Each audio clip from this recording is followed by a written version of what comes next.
All right. Hello, everyone. Welcome to the third episode of the Simple Talk podcast. Today's guest is Joe Mantegna. He is the Blair Academy men's basketball head coach, amongst other things. Someone that I worked for a few years, a father, a great son, and overall just a great person. So I figured he'd be a really good person for us to get some perspective on about life, and how he's used the game of basketball to fuel an engine propelling other people's lives and living a life of service. How you doing, Coach? I'm great, my friend. How are you? I really honored to be on your pod. I love to listen to it, and I'm sure I won't be nearly as good as your doctor, but we'll try to get something done here. Yeah, no, that's an impossible standard to hold us to a I doctor and a agree. code as the I goat. agree. I But agree. we all try, right? So why don't you just start by giving a little bit of your background as far as like where you are, your life, and your career and your family, and just kind of let everyone know who you are as a person. Well, the last time I saw you, you were taking my money on the golf course, driving a par four. So I'm still a little bitter about that. No, I am really happy to be here. I'm the 24-year head basketball coach at Blair Academy. I'm also the associate dean of college counseling at Blair, which is in New Jersey. Um, I am a father of three and a husband and someone who's been able to coach high-level players for 32 years now, 8 years at the NCAA level, and then 24 years at the prep school level. So the bouncing ball has taken me around the world and back, introduced me to some of the most amazing people that are still in my life today, including you, my friend. And it's just been a vehicle for me to have this wonderful life I've made for myself and my family. And the bouncing ball has been a big part of it, and serving others hopefully has been part of that as well. Yeah, it's great. Obviously, in our time together, I could speak, firsthand of the work you do with kids, and most importantly, the people you're around. You made me a much better person in our 3 or 4 years working under you, and obviously now a lifetime. You're stuck with me, so. Um, so I guess I wanted to start at like, because I talk a lot about finding your purpose and chasing your path and your dream. So at what point in your life or your career did you realize like, coaching basketball and more importantly, and we'll get into it later, like serving others was your life's purpose and you were going to do whatever was required to make that the reality? Yeah, I mean, I'm the son of a Hall of Fame. My dad's in the Massachusetts high school, I should say the New England High School Coaches Hall of Fame. So I'm the son of a Hall of Fame high school coach. Hmm. I fought the urge for a while when I was in college and thought I was going to be a broadcaster on ESPN or something along those lines. But it was pretty much in my blood from the time I was a young elementary school boy and pushing checkers around on the floor and drawing up plays with my dad. And I grew up in gyms for my whole life. So this was kind of destined to be. I do remember coaching when I was like in high school, coaching a middle school team when they needed me, sort of 2 games, emergency call in because the coach couldn't make it. And the feeling I got just coaching those 12 and 13-year-olds, I love that rush. And I just thought this is something I watched my dad do it at such a high level. And it's just something that seemed to come natural and I just loved. And ended up right out of college becoming a college assistant coach. So after my very mediocre playing career ended, being lucky enough to be the youngest Division I assistant coach in the country and having some great mentors and learning and growing. So yeah, it's been sort of a lifelong pursuit. Yeah. And it's something that as you and I know, I fought it myself for a while. And took me, yeah, obviously some extreme circumstances to kind of understand like, all right, this is what I want to do. And it's going to be hard and it's going to be long, but it's worth living your purpose and in any way you can. So, and this is involved with me making this podcast and speaking, and it's just things I love to do. So I try to just create my life and do things that we like, and hopefully it all works out at the end. But Well, I something I think really wanted to, people like you remind us all that that's what we're doing and we're blessed to be healthy and do that. And I was listening to someone talk the other day about, finding it was a graduation speaker. My son just graduated from college, in fact, and he was saying, finding your purpose. And I thought, man, I've never had to search for mine. Like I've been doing this for so long, for over 30 years. And, there's just very few days I don't jump out of bed to do it, to your point. So I mean, I think you're someone that models that really well. And I like to surround myself with other people that just, live their purpose daily. I think if you have people in your sphere that do that in your community, I think we are all the product of the 5 people closest to us. And I love to surround myself with people like you and my wife and people that, John DeJesus, my assistant coach, that just lives their purpose daily. So yeah, I think it's a big deal. Yeah, I think it's really important. And I talk to my friends about this a lot. Because like a little bit, I joke about it all the time. Like I did a lot of odd jobs trying to fight it and trying to find my way. I feel like once you just kind of live the purpose that you're meant to, and it's hard, right? Because there's a lot of life pressures that get in the way, and sometimes we might not want to chase our purpose or our dream because life circumstances get in the way, and that's very justifiable. But I don't know. I just feel like there's a certain light that gets lit when you do exactly what you feel like you're here to do. I think it's pretty powerful. And it's something now being a full-time coach and being fortunate to be where I'm at, I don't ever take lightly. I'm very grateful for where I'm at and everything that we had to and you were there for a lot of it. We had to go through to get here. So I'm just grateful for it and just trying to improve every single day. But something that, as far as for people that that are listening to this, that, aren't big basketball people, and, this isn't a basketball podcast. Obviously, a lot of people that I'm going to have on have basketball background because that's, a lot to do with me. But I try to turn coaching and basketball and sport into life perspective. So something that you talk about and you instill into the program, your players, probably even probably your children, anyone you're around, is the term servant leadership. You talk about that a lot. So instead of me explaining it, like, why don't you explain your take on it, the value of it, and how you instill it in your program, and most importantly, your life as well. Well, I think it's a process to get there, of course. There's been you know, a lot of trying and working to be the best servant leader I can be. But I think simply put, you're just trying to put others before yourself, and you're leading from a place of uplifting others. And I think if every day we wake up and we just think to ourselves, how can I be of service to someone else? Whether that's a smile on the walkway, or whether that's pushing the grocery cart for the 80-year-old woman at the local Stop and Shop, or whether it's much bigger things with your family and in stressful situations in the athletic sphere. But if you can just get out of bed and try to help others.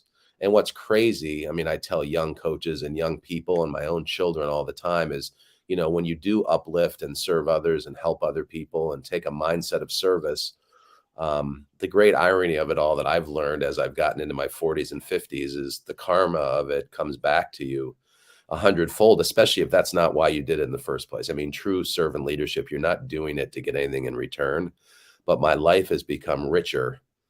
And I'm not talking about monetarily speaking. I'm saying richer experiences, richer relationships, just a richer life from so many people that we've been able to help and uplift, and things come back to you and your family from that. So that's the part that I would just sort of serve for serving's sake, and to model that for younger people. And all of a sudden, all these crazy, wonderful, rich opportunities were coming back to my family and I from people that we just tried to help, 20 years ago. So it's kind of, that's the part of it that's kind of surprised me as I've gotten a little bit older. But again, when you talk about, whether you talk about getting up in the morning every day with a smile on your face, or whether you talk about who's going to be at your funeral, or whether you talk about if you found out tomorrow you had 6 months to live. I mean, I would ask anyone that's listened to this, you know, what is really going to be meaningful to you at the end? And you, as someone who's a cancer survivor, you actually had to have these thoughts at a very young age. I try to have these thoughts when I'm not fighting that battle, because we don't know what's around the corner. And I think if we're helping others, when we get called off of this world, I think that's what's going to matter more than anything else. It's not going to matter about how many games I won as a coach, or awards you've gotten, or whatever it is, or salary you've received. I mean, it's going to be about relationships, and it's going to be those relationships often come out of service we've done for others. And so, that's sort of my mindset about it. Yeah, I mean, the term to me is just, it's very powerful. And I try to really model my life every day, just being a servant to others. And just like you're saying, in as many ways as I can, because I feel like I'm a product of what you're saying, the servant leadership.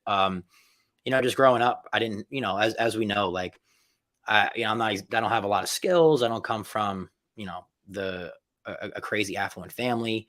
So the places that I'm very fortunate to be in. I just feel like it's because, and I didn't, like I did organically, um, but it's because just of my ability to serve others and not worry about what I'm gonna get in return. And I've tried, and obviously we're all humans, so we fight this battle every single day. Like we naturally want to do something, knowing that there's an incentive to benefit us in some way, whether it's monetarily, emotionally, something. We want to find something that we're going to gain from it. And I think, like what you're saying, when you just organically serve, not looking for anything in return, like we talked about, there's like a certain light that just gets brighter and brighter in you, and then you could just then give more to other people, and like you said, it comes back to you tenfold.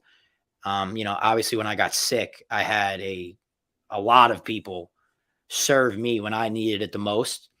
And I found out, obviously most people aren't going to go out of their way for someone they don't really like, right? Like it's unfortunate, but it's true. So, all the support I got in my, 2-year battle from many different outlets, obviously Blair Academy and you guys were a major one in my community where I'm from. And it was very humbling. So now I feel like I just have a debt that I'm going to try to pay back with serving, because I feel like the best way to do it every single day.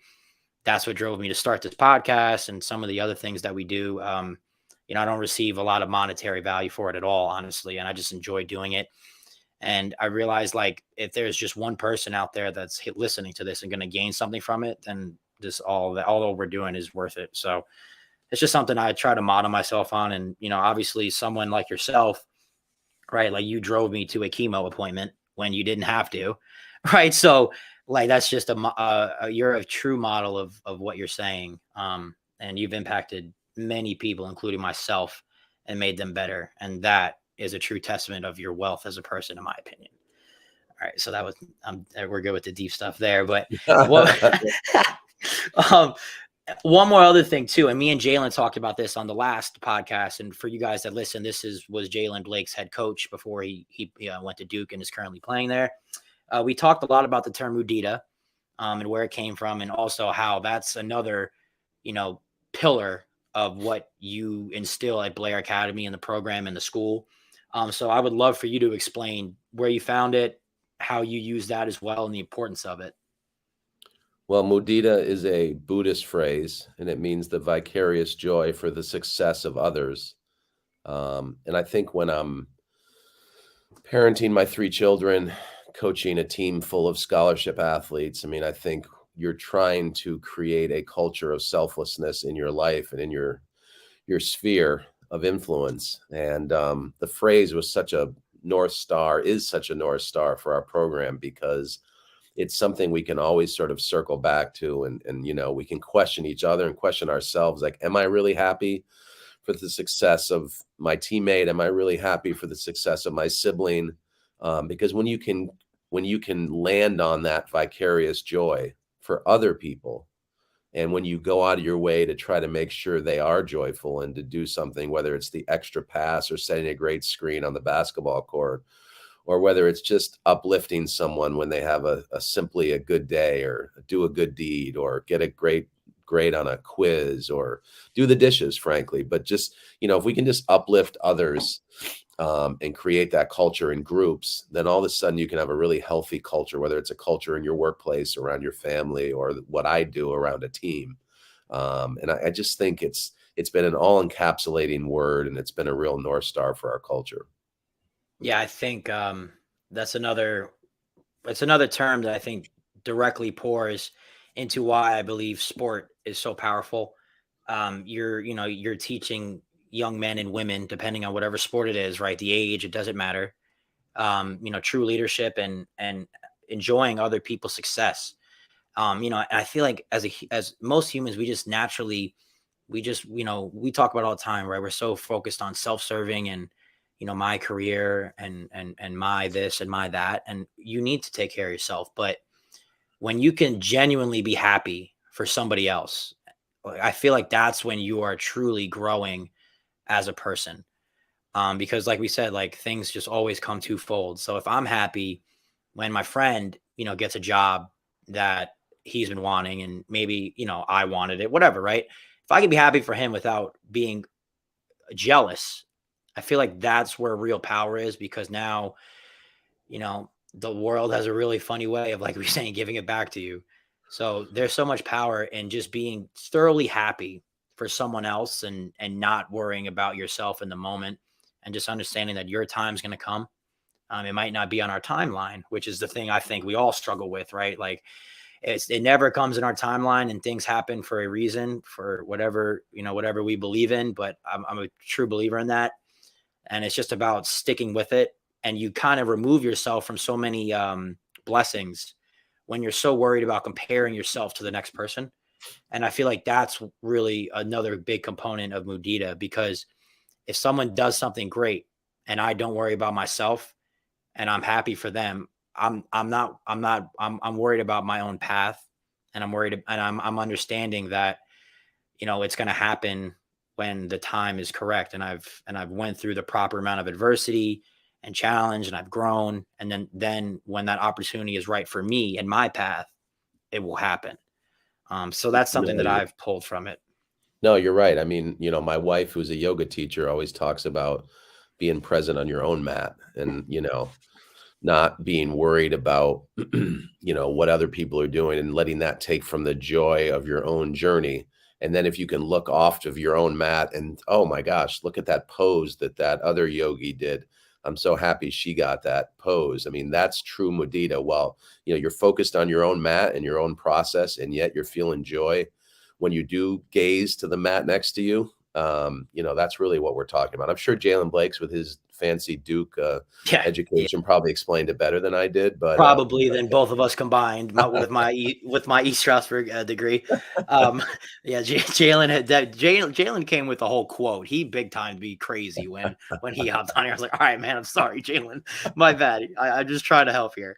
But yeah, I think with what your wife's saying, it's so true, and it's just so powerful. Just understanding that our path is ours and ours alone. And like we say it all the time, comparison is the thief of joy. So if I'm comparing myself to other people who've come from different circumstances, different backgrounds, different health, different everything, like it's not fair for me to compare myself to that person. I have to run my own race. I have my own aspirations, my own circumstances, and I need to worry about, like, am I better than I was yesterday? And that's cliche, but it's also very true, and it's how I try to live my life. Just getting better at what I'm doing each and every day, whether it's a person, a man, a son, a brother, or a coach. Like, I'm just trying to constantly find ways to improve and be better in just anything every single day. So, yeah, well, if you do that, you'll sleep well at night. absolutely. It's very powerful. So something that I respect a lot about what you do is you also coach for the South Sudanese men's national team. And I want you to explain the meaning of that and a little bit of the process, and more importantly, because when you guys had your the Afro basket last year and you guys did very well, I was watching live, and there was just a moment when you won a huge game, and I saw everybody in the stands just like in tears. Like, it was a very emotional moment.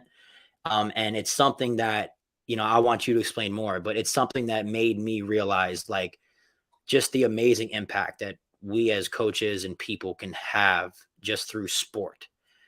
So I would love to hear your perspective on your whole experience there. Sure. Luol Deng, who played for me and was a two-time NBA All-Star for the Chicago Bulls, he's of South Sudanese descent, and had to flee as a refugee when he was young, and ultimately ended up at Blair when he was 14 years old. And really, he and his sister, who came to Blair in 1999 with me, they really have changed the trajectory of my life, my family's life. But in one of the things that came of that 20 years later is he asked me to be one of the coaches for the South Sudan men's national team, which this country is only 11 years old, 12 years this summer. It's a country of incredible violence, incredible poverty, basically just a country that is one of the most dangerous, poverty-stricken. Millions of refugees have had to flee from the violence, tribal violence. It's been a tough transition into its independence. And anyway, long story short, I wanted to coach with this team with Luol, and it turns out Royal Ivey, who was another one of my former players, who's the assistant for the Brooklyn Nets. He became the head coach, and Luol and I are his assistants. And anyway, long story short, we were in Rwanda 2 straight summers to qualify for the AfroBasket and ultimately the World Cup, which will be in this summer. And we went from 89th in Africa to #1 in Africa in 2 years, but really wasn't ultimately about the basketball. It was about, as you said, using basketball as a tool to uplift an entire country and give a country something to celebrate, be proud of. As you said, not only in the arenas. Unfortunately, COVID was one of the summers, so there wasn't as many fans as there would normally be. But the beauty of social media, on Instagram Live, we were watching, people basically running out into the streets of Juba, South Sudan, crying, dancing. It was incredible. And the first summer that I was embedded in Kigali, Rwanda, we were under quarantine. We could not leave the hotel complex except to go to the arena. So, myself and all these South Sudanese players, we were in this one hotel for 3 weeks together. And so my journey started out as really trying to serve Luol Deng and serve Royal Ivey, 2 of my former players, and just sort of be the older assistant coach that helped them. But what happened was, when I really had so much time to just sit around at night and talk to these young men about their life in Australia, their life in South Sudan, their life in North America, and what their parents went through to get them there, and what it means to them to play for South Sudan, it just became a much bigger journey for me than just serving my 2 former players, which was awesome. Yeah. It became more about the power we had. And again, I haven't scored any points on this team. So the power these players had to win games and uplift their country. And so the fact that we qualified for the World Cup, we're in the World Cup in August this summer. And then if we're the top ranked team, African team in the World Cup, we go to the Paris Olympics in 24. And so, we're trying to win a few games here in the World Cup and then ultimately qualify for the Paris Olympics. And, we're kind of taking this country on a ride. And if you could see my Twitter, you would see how big a deal it is for this country, for what we're doing. So it's been an absolutely life-changing experience. It's granted me greater empathy for the plight of people, and it's given me even further gratitude for how lucky we are in this country and how lucky we are in a first world country. We are not having to go over some of the obstacles and hurdles that people in Juba, South Sudan, or even some of these refugee families that have transplanted into foreign lands, where they're met, racially insensitive people, culturally insensitive people. So it's been incredible, John. It really has. And it's still going. And we hope we have at least 2 more incredible summers ahead of us. I mean, not to get into the basketball, because I try not to do that here, but the way you guys play, it's very inspiring to watch. Obviously, my line to watching that process was through you, right? I watched because I knew you. And like, who was the team you guys when you won? Like, it was a big upset. I forgot the team that. Yeah, we beat Tunisia, who was Right. #1 in Africa at one point. Yes. And that was, obviously the biggest win in the history of the program and the country. And like, just sitting at home watching on ESPN Plus, like, it's like you could just tell the passion and the joy, and just the overall. I feel like the success gave them hope, right? And I obviously can't put myself in those shoes, but I try to find a perspective from it, and it was just so emotional that from the TV I got emotional, and I really did. And I don't know a single player on the team personally, except I know you as a coach, and it was just powerful. And I think, like we talked about at the beginning of this of the recording, like living your purpose, right? Like, I just thought that that was absolutely incredible that, for everyone involved, but just knowing you and your path and doing what you've been doing, and the championships and the wins and all that stuff, like that would probably to me be something that I sit there and I'm like this is me living my absolute divine purpose. Like in this moment, like this moment is why I love doing what I'm doing. And it wasn't even me, but like I could just put myself in those shoes and I'm like, this is something that I would find incredible joy in doing because you're serving an entire country. And I just think it's just extremely powerful. Well, I will tell you, you're 100% right. And to your point, my best memory of the whole thing was when we beat Tunisia and qualified for the World Cup. And I looked to my right and I saw Luol Deng, who came to our school at age 14. He's now the president of the foundation, the federation. He had put, millions of dollars into this program of his own initially. And the smile and the tears that he had in his eyes and the smile on his face. I mean, if you want to talk about real Mudita, Yeah. literally my joy for his joy, and ultimately my joy for all of his countrymen's joy. But, if you really want to talk about absolute relationships, he's someone that I've known now for 25 years. And to see him pour himself in when people told him not to, don't put the resources in, don't take this challenge on, it's too much. And for us to do what we've done already, and we have plans to do more. It's incredible moment. And it's what the greatest thing about sports is how you can just, these guys are now national heroes. Yes. They're literally use the bouncing ball to give hope to young people that are living in refugee camps in Uganda and Kenya, and kids that, maybe have access to a cell phone on the one basketball court that Luol Deng built in Juba, South Sudan. I mean, you're talking about really incredible stuff. I mean, it's a documentary, you know what I mean? And I'm Yeah. a very, very Yeah. tiny little part of it. But just to be a part of it has really been incredible.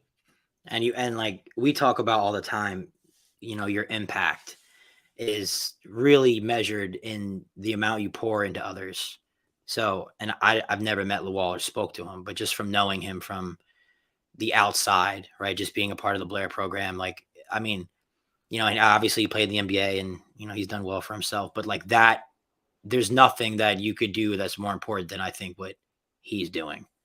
Yeah, I mean, he Like, could be living on South Beach and dating right. models and driving fancy cars and just taking care of himself and his immediate family. And instead, he's pouring himself into building courts all around South Sudan, uplifting both the men's and the women's national teams. We have plans for junior national teams, and just doing all these charitable works, much of which people don't know about, not stuff that he's putting all over social media. He's doing so many things that people have no idea about.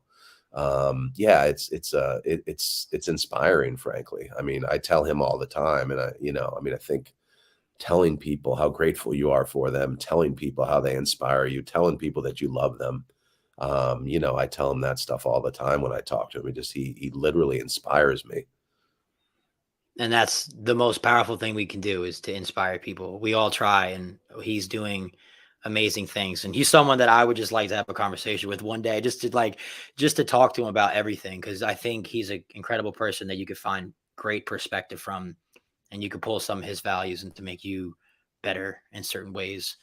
But that's amazing. So obviously some of the things that we do on this podcast is, we try to share perspective, and things that we might have went through and how we've used the adversity and the opposition to propel us to places that we might not thought we can get to, and the improvement of it. So if you don't mind, if you could just share, like, whether it's career, personal, like what's one of the biggest obstacles, adversity or opposition that you had to face in your life, and what lesson did you find from it to make you just overall better?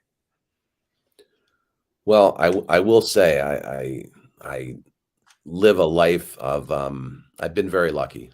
So I don't have a million things to list, which, that time is coming, of course, right? I have elderly parents, and obviously we don't know what's around the next corner. But my my youngest son Xavier, who you know very well, was very ill, and you drove down to Philadelphia, to Children's Hospital Philadelphia, to see him. So you talk about what I did when you were sick, but you did that when he was sick.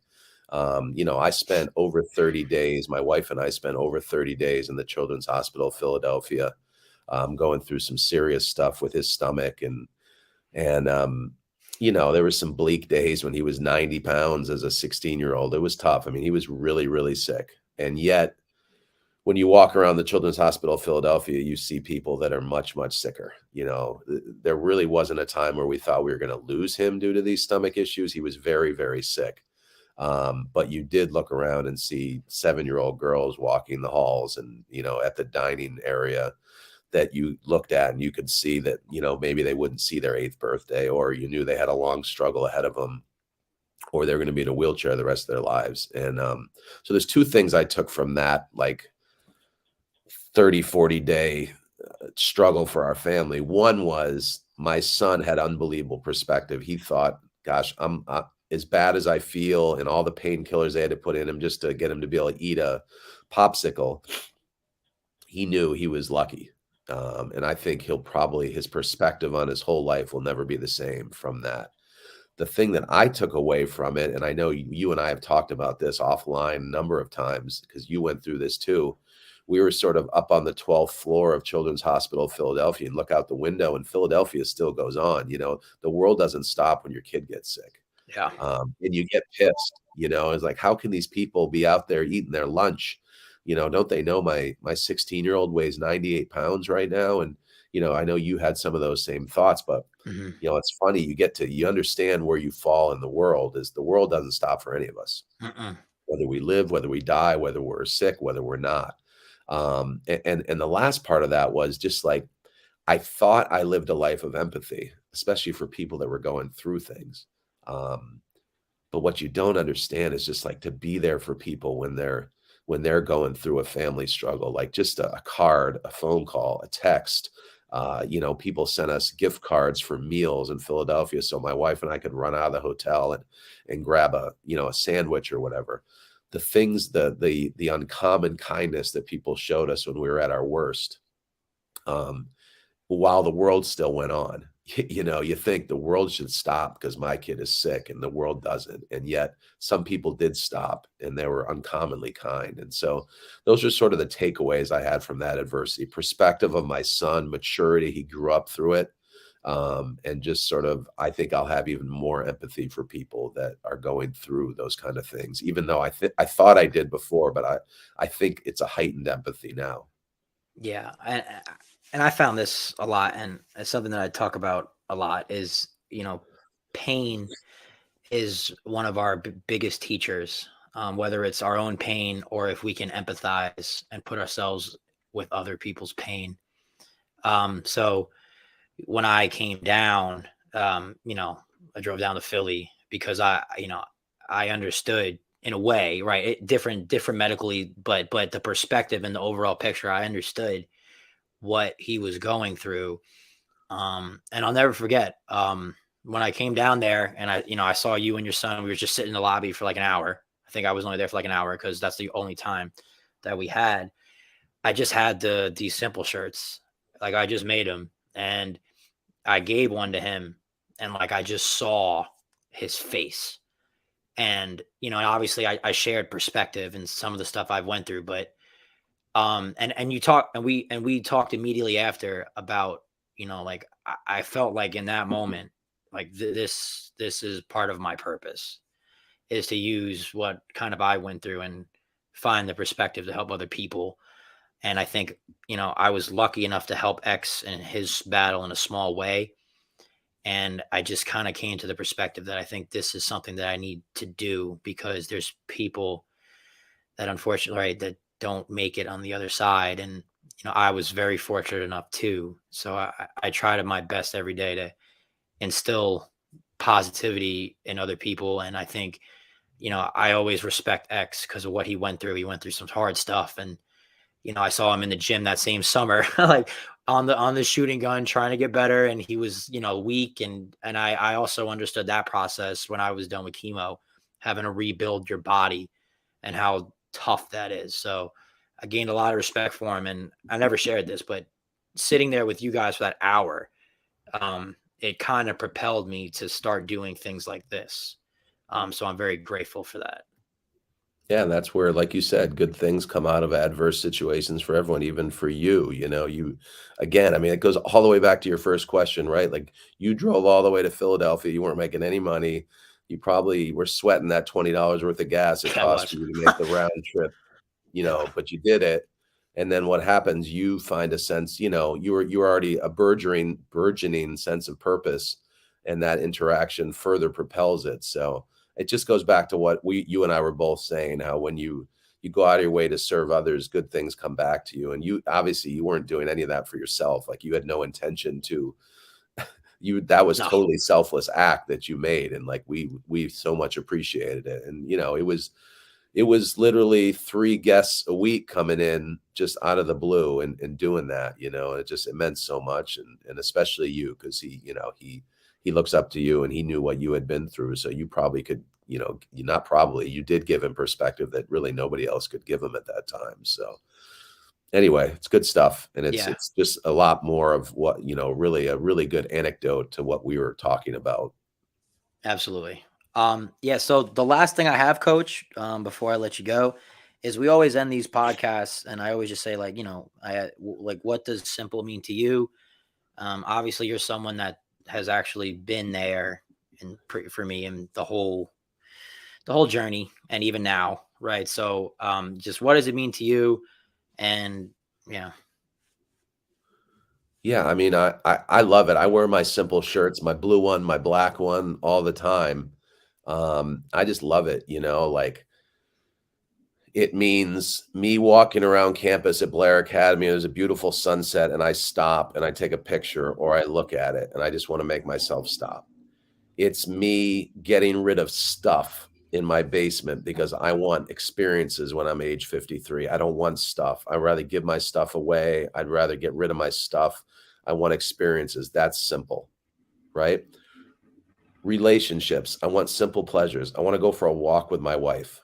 I want to go for a simple $20 dinner, have a burger and conversation. I don't need fancy stuff. I don't need a fancy car. I don't need fancy vacations. I want simple acts of love. I want to simplify my life. And I want to make simple teaching points to people, whether it's in college counseling, how to play basketball, how to treat someone else. Like this isn't complicated, as you always say. And I think the older I get, the more I'm trying to simplify my life. You're trying to take the noise away. You're trying to take the junk away. I'm trying to simplify my friend group. I'm taking negative people out of my life.